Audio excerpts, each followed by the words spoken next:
the Albert and Billy Show. In a world that moves too fast, where everything is polished, packaged, and pushed out by the algorithm, sometimes the thing people hold on to most is the thing that feels real.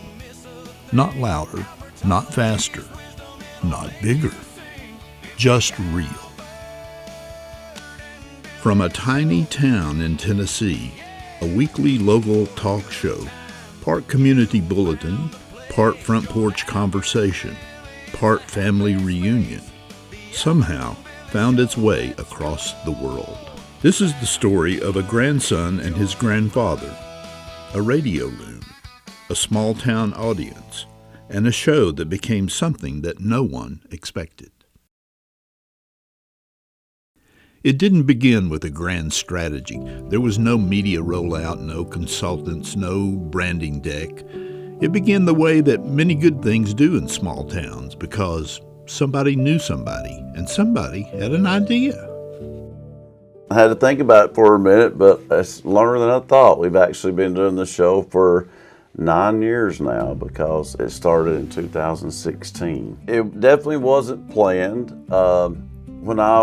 When I started DJing at WUAT, the former owner, her name was Joyce Bounds, she had an idea that she really liked Pawpaw, which Albert, that's Pawpaw to me. She wanted me to have him come up there one day and just talk with me. Billy was my grandson, and he was running this radio show by himself, and he called me one day. He said, "Papa, will you come up here and sit with me and talk to me?" I said, "Well, what do you want to talk about?"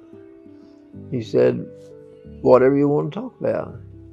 So I came up here that day, and not knowing how long I'd be here or what we'd talk about. Albert came in to talk history, the history of Pikeville, the history of Bledsoe County, what used to be there, what used to matter, what people remembered. What was supposed to be a one-time conversation became a weekly invitation. Lest people get mixed up, I'm Albert. And so it was a radio program exclusively to begin with. So when that family, when Vicki and Billy bought the radio station and Billy was doing some DJing, Billy, I think, had the idea to get Albert up there just to talk with him, which Albert knows a ton of the history of Pikeville and Bledsoe County. He gets to talking about that from time to time. But 2 hours on the radio is a long time if you don't have something to say. But I found out real quick that I had to have something planned out to talk about, because we were on the air for 2 hours. So Albert built a format. The show evolved the way local culture often does, not in a boardroom, but through repetition, instinct, and personality. Community events, sports, trivia, jokes, and a segment that could only have one name. 2 hour show. I came up with sports, trivia, and Albertology. I called it that because that way I could talk about anything I want to talk about. There's a sports section. And then later on, though, I'll have to say, there's a part called Albertology. We named that after him. And that's where he can talk about just, whatever he wants to. He comes up with the topic. They'll talk about local sports, college sports, and he's a huge Dodgers fan, Albert is. So during baseball season, we stay current on the Dodgers. And then they'll, Albertology, I guess it may be before sports. Now I think they come back from break, do sports, then Albertology. And that's just different general fun things that Albert thought of during the week and jotted down worth sharing, whether it's a question he wants to ask somebody on almost an imponderable type question, or just some things that he thought of during the week. And then he'll tell some jokes. He's got some good joke books, and then they kind of finish the show up. But it's, like I say, Albert takes care of a good format, and it works well. The format mattered, but the format was not the magic. The magic was the relationship. In every town, there are people who seem to belong to everyone. Albert Roberts is one of those people. Wonderful, really. I mean, I couldn't ask for a better grandpa. He has a huge heart. Everybody in this town loves him, but he's very humble. You know, he would tell you different. You know, he'd be like, oh, they don't like me, but they do. You know, I've never heard anybody say one bad word about Papa. Right. I've known Albert most of my life, and he is a real pillar of the community, if you want to say that. He's very well respected and looked up to. It's been a great asset to our county, the whole valley. And, you know, it's very informative. They keep you up on current events. They talk about things that people sit around on the front porch used to and talk about. And I guess that's why people love it so much. It takes a lot of people back to the old times. They said, you know, we used to sit around and my dad would quiz us on things and we'd talk about different things going on and stuff. And I think it kind of brings them back to their childhood. You know, that may be kind of, people might not look at it that way, but it does, you know, I think it does. Right. And where you gonna find that at anywhere else except in Bledsoe County? And it's very unique that you see a grandfather and grandson that sits and does it. The humor they have is just wonderful. The trivia questions that Albert comes up with and things, it puts you to test for sure. And the way they carry on, I love to hear Billy laugh. Albert grew up in Bledsoe County. He graduated in 1953, worked in groceries for decades, cut meat, delivered groceries, managed stores, knew customers by name and families by story. So I stayed there 42 years. Wow. I worked my way up. I became a meat cutter, and I cut meat for 18 years.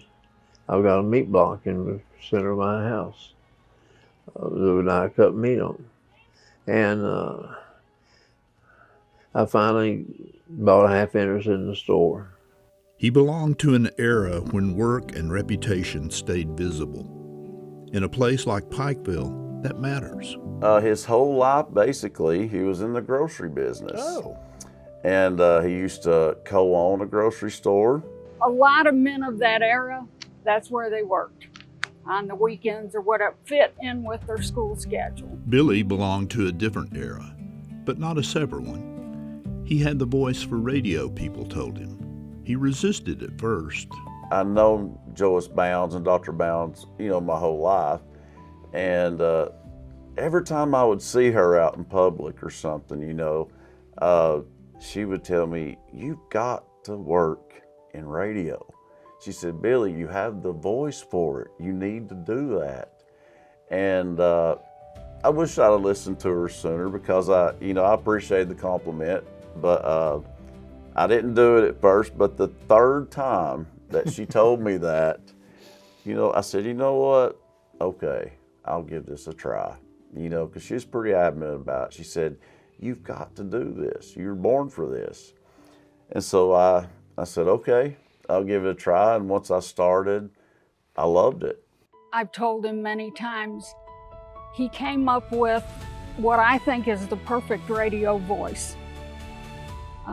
There's just something about his voice that I think really shines. One man brought history. One man brought energy. What audiences found was chemistry. They've got such great chemistry, not just that they are, grandson and grandfather, but the chemistry, you know, that they carry and cut up and carry on. Did they ever crack up on air? Oh yeah, they crack up a lot. That's Albert says he hears a lot of people tell him that they watch the show just to hear Billy laugh. You can't script affection like that, and you can't fake time. The show might have remained a radio favorite, but then the town's cable channel saw what local listeners already knew. We just done a few broadcasts on radio, and it was a hit.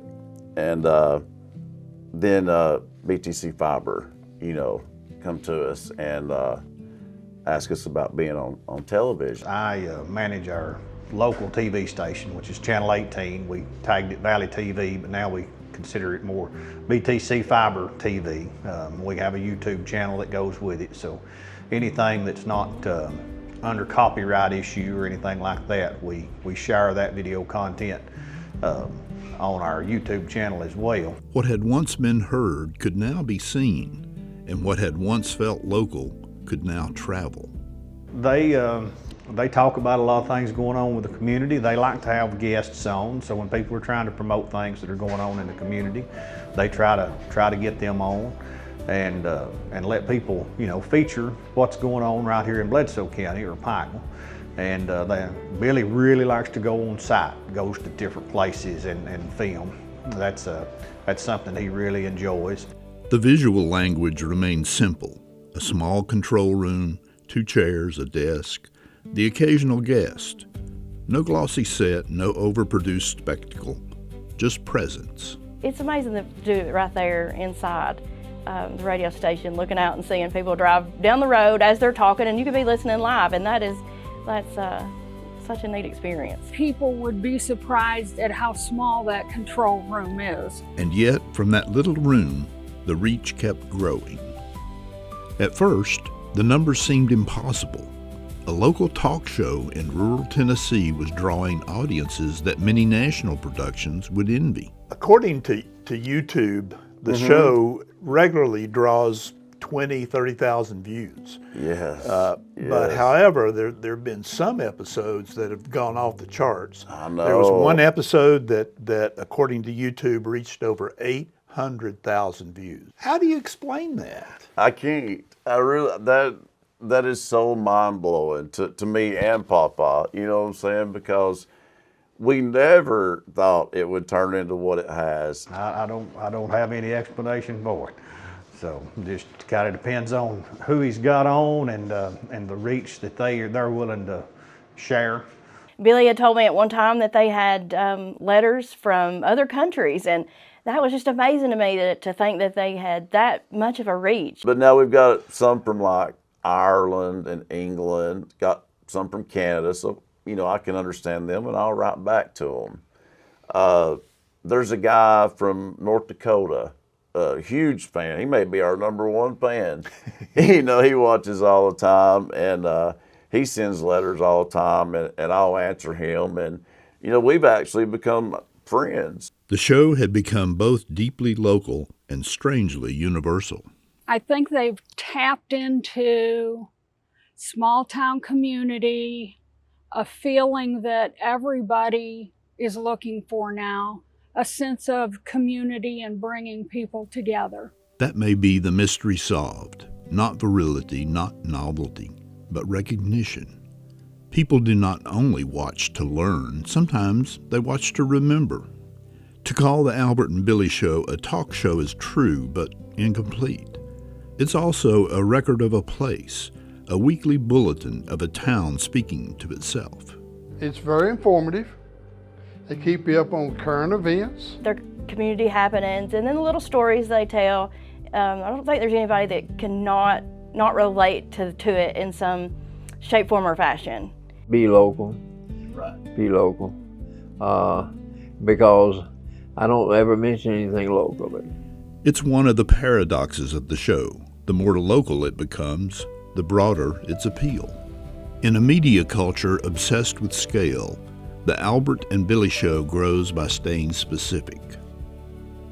As the audience grew, so did the possibilities. In the fall of 2018, you passed the 100th episode mark. Yes. And you filmed that in front of a live audience. What was that like, doing in front of a live audience as opposed to just being in a room by yourself? Right, totally different, and I absolutely loved it. I was on their 100th show and was happy to be back for their 200th show. What I'd love to see them do some shows there with live audience. Right. Live audience. You get the crowd responds, the crowd noise, and I think I think they would want to do that. If they're going out to do an interview, I think you get more interaction with the interviewer if you're at their spot. It breaks it up, gives you a different backdrop, change of scenery. The show is portable in that way. Take it to a stage, a courthouse, a studio, a local business. It still works because the set is not the room. The set is the relationship. Regularly, they do 10, 20,000 views on YouTube, but some of them have been over 100, and there was one episode that went to over 800,000 views. How do you explain that? It's just mind-blowing. Was that the 200th episode, I believe? I believe it was. Yes, that was the one where my great-nephew was crying in the beginning of it, because me and my family, we went to the episode because, they had it in-house and people could come. And we really enjoyed that. But yes, I remember that episode, and it's just mind-blowing that so many people would be looking at two individuals from a real small town like we have, here. And it's just amazing. It's mind-blowing to me. No long-running show escapes change. And in this story, time is not an abstract idea. It's visible, personal, tender. I've hosted a few times, co-hosted a few times with him, and unfortunately it's been for when Albert has been sick. So I hate that. I've enjoyed my time there doing that with Billy. I hate that I've never got to film with Albert. They've talked about coming in as a special guest, but they've got, of course, way more interesting people that can do that. But I hate where Albert's health has declined, and as we age, that's an expected thing, and so it's changed. The whole process of the show has changed. Yeah, as long as Albert's health lasts, it's gonna continue to be. Well, it's hard for me right now, but it wasn't when I first started, because we'd go to different places, and I always enjoyed that. A documentary about this show cannot avoid the quiet truth at its center. One reason Billy began doing all this was memory. I basically did it at first thinking this would be a great way to have memories, with my grandpa. I'd always have these memories. That may be the emotional core of everything that followed. Before the views, before the fan mail, before the worldwide audience, a grandson wanted more time with his grandfather and turned that desire into a format. Why do people watch? The answers vary, but they rhyme. It's been a great asset to our county, the whole valley. Billy is who he is, and Albert is who he is all the time, not just something for a show. People would watch it. It doesn't matter where they filmed at, people would watch it. Right. Because it's their relationship that is what is, I think, shines most. Albert likes to get Billy tickled, so yeah, they crack up quite a bit. And Albert gets himself tickled from time to time. They will say, don't stop the jokes. They don't say anything about the trivia or the Albertology or anything about any of the program except the jokes. The jokes matter, the trivia matters, the sports matter. But beneath it all is something older and harder to manufacture. It's trust. This idea of a small town it's not too small, because people know you, and there's advantages and disadvantages in being in a small town, but I think the advantages far outweigh the disadvantages. A small town remembers you. Sometimes that can feel limiting. Sometimes it can feel like love. I took a woman to the doctor in Chattanooga one time, and we were going in Erlanger, and I heard someone say, "You're Albert." They recognized me in Chattanooga. I do not know how, but it had to be that television show. Legacy is often misunderstood. People think it means monuments or institutions or numbers. Sometimes legacy is smaller than that and stronger. It can be a voice people recognize, a laugh they wait to hear, a rhythm of conversation that reminds them who they are. The Albert and Billy Show is not only a local success story, it is a record of affection, a living archive of Pikeville and Bledsoe County, a testimony that community, when it is genuine, still travels. Very grateful, though. Very, very grateful. I'm still in shock over it, really. I can't believe that many people watch this old man. Maybe they don't watch because he's an old man. Maybe they watch because he reminds them of someone who knew the town, someone who stayed, someone who joked at the end of the day because that was reason enough. I just wish they were getting paid good for it. Absolutely. You know? I agree with that. I'm going to tell you something, there's a whole lot of TV shows that's getting some big money that's sure not as good as this one is. In a little room in Tennessee, the cameras still roll. A grandson still turns to his grandfather, and week after week they talk. About sports, about the town, about whatever Albert wrote down that week, about things that matter and things that don't, except in the way they make people smile. And maybe that is the whole story. Not that a small-town show found the world, but that in finding this show, people found something they feared had gone missing. A slower voice, a familiar face, a conversation with a room in it, a little proof that the old ways of being together still have life left in them. Since this story was first told, Pikeville has said goodbye to one of its most beloved voices. Albert Paul Roberts passed away at the age of 91, surrounded by the love of family and the promise of eternal life. To many, he was the warm and familiar face of the Albert and Billy Show. To others, he was the grocer who knew generations by name, a teacher, a deacon, a neighbor, and a friend. This is a little, I called up some people and said, hey, give me 5 words of what Albert Roberts means to you. So these are some of the words they gave. And as you can see, it's all rooted in Christ and how it's grown over the years and what it means. This will hang in the library too. And then I've got an extra one for you to take home with you. But this is a little something that just tells what we see in you and have seen in you in the years, and we really appreciate it. At 14 years old, Albert accepted the Lord Jesus Christ as his Savior, beginning a lifelong walk of faith. For 55 years, he served faithfully at First Southern Baptist Church as a Sunday school teacher, a training union teacher, an RA teacher, and a deacon. His life was not just lived, it was given. In 1953, he married the love of his life, Carolyn Curtis. Together, they built a home, a family, and a life rooted in devotion. For 60 years, they walked side by side. He is remembered by his daughters, Vicki and Paula, by his grandchildren, including Billy Bridges, and by the generations that followed.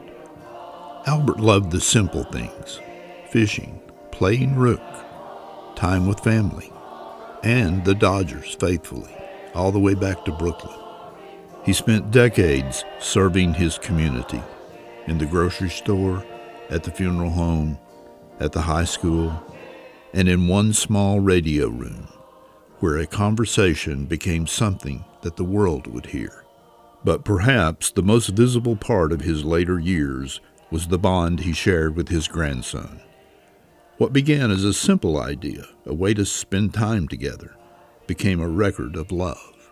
Wherever they went, people recognized them, not because they chased attention, but because they gave something freely: joy, laughter, presence. Albert often said the 3 sweetest words you can hear are home, heaven, and mama. Now, those words feel less like a saying and more like a destination. He is home, he is in heaven, and he is remembered. And somewhere in the echoes of every episode, that conversation continues. Shouldn't I wear a tie? You go right ahead, but I'm not going to. I knew you would. I can't stand wearing a tie. Preacher asked me the other day, we were having Bible study for the inmates. He said, why do you always wear a tie? I said, I've got 60 of them. A woman walked into a doctor's office with both her ears burned. And the doctor said, what happened? Someone's been talking about her. While I was ironing my blouse, the phone rang. And I picked up the iron instead of the phone. That explains one ear, but what about the other ear? For real? The jerk called again. Who is not hungry on Thanksgiving? I don't know. The turkey, they're already stuffed. I had a. The average person owns 25 t-shirts. Really? How many do you own? You don't own 25. First name in cheesecake. When you go to the store to buy a cheesecake, what brand do you find is the prominent Most one? popular, maybe. Brand, like not the flavor, but the brand. The brand of who makes it? God, Lifeline. I can only think of a style like New York cheesecake or Okay, but it's a woman's name and it's two names. Marie Callender. That's a good guess. That's a good guess. That's the chicken pot pie. Okay. That's all I got. I'm sorry. Sarah. Oh, Sarah Lee. Sarah Lee. Oh, I did. Okay, There so you go. Sarah Lee cheesecake. So There you go. Lobsters would be proud of themselves if they knew how expensive they were. And I have an ancestor that was the mascot for the Atlanta Braves. His name was Chief Nakahoma. He'd come out of his teepee and dance every time that the Braves would hit a home run. And one night he came out and danced, but he got the dance mixed up and did the rain dance and rained the game out. I'm his grandson. I'm Chief Single Homer. I can't hit a homer.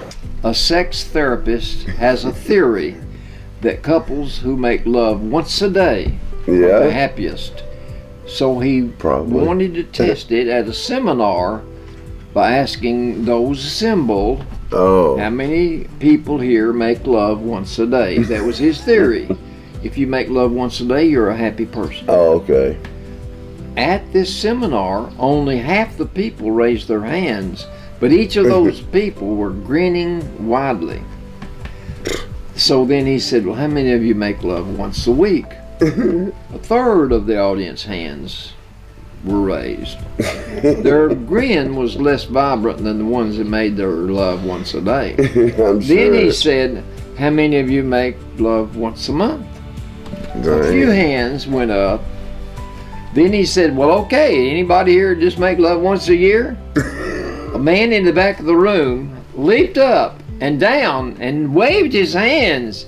And the therapist was shocked that one man in the group only made love once a year. And that disproved his theory. And he said, if you only make love once a year, why are you so happy? Exactly. He said, today's the day.